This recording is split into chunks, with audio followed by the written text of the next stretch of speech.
Viewers, আমরা আজকে দেখতে যাচ্ছি সেই ব্রিটিশ আমলের একজন মহিয়সী নারী অর্থাৎ মহিলা জমিদারের বাস্তুভিটা দেখতে।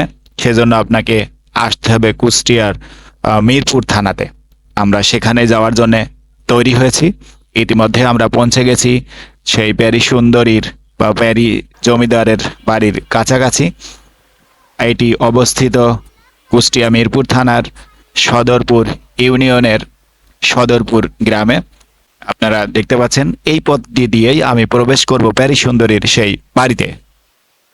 প্রিয় ভিউয়ার্স, আমি এখন যে জায়গাটিতে আপনাদেরকে নিয়ে এসেছি দেখানোর জন্য, বা আমি নিজে এসেছি দেখার জন্য, এটি একটি প্রত্নতাত্ত্বিক নিদর্শন বলা যায়।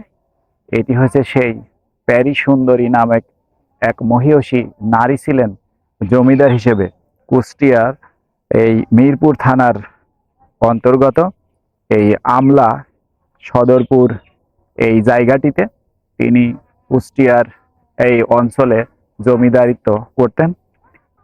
আমরা এসেছি আজকে সেই মহিলার বা সেই জমিদারের বাড়ি দেখার জন্য। আসলে এখানে সেই বাড়ি বলতে কিছুই নেই, এখন রয়েছে শুধু সেই ধ্বংসস্তূপগুলো। সেই ধ্বংসস্তূপগুলো ব্যতীত আমরা আর কিছুই দেখতে পাবো না।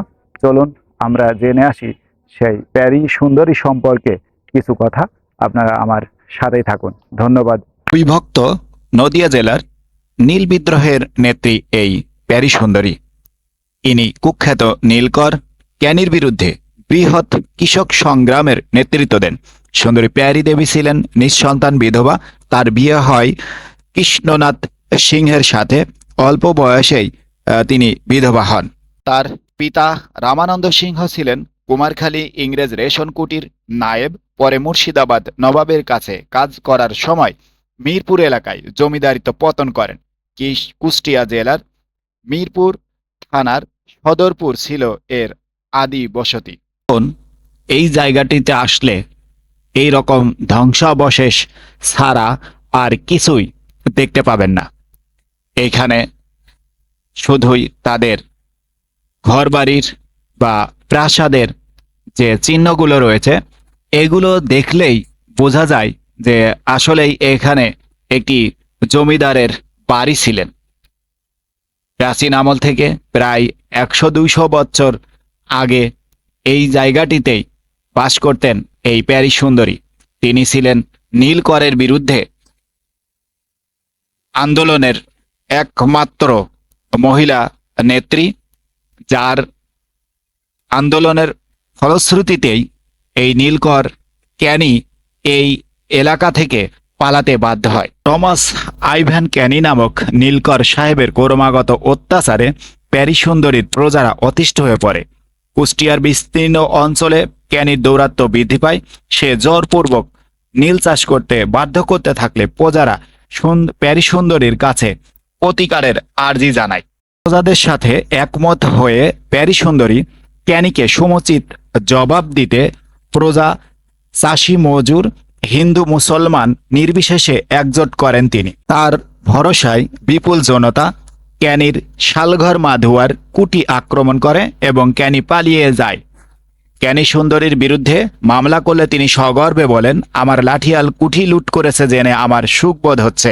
বাঙালির মেয়ে সাহেবের কুঠি লুট করেছে, এর চেয়ে বেশি সুখের আর কি আছে। এই ঘটনায় অপমানিত ক্যানি ঘোষণা করেন প্যারি সুন্দরীকে জ্যান্ত ধরে আনলে 1000 পুরস্কার দেবে ও এই মহিলাকে সে কুঠিতে মেম সাজিয়ে রাখবে।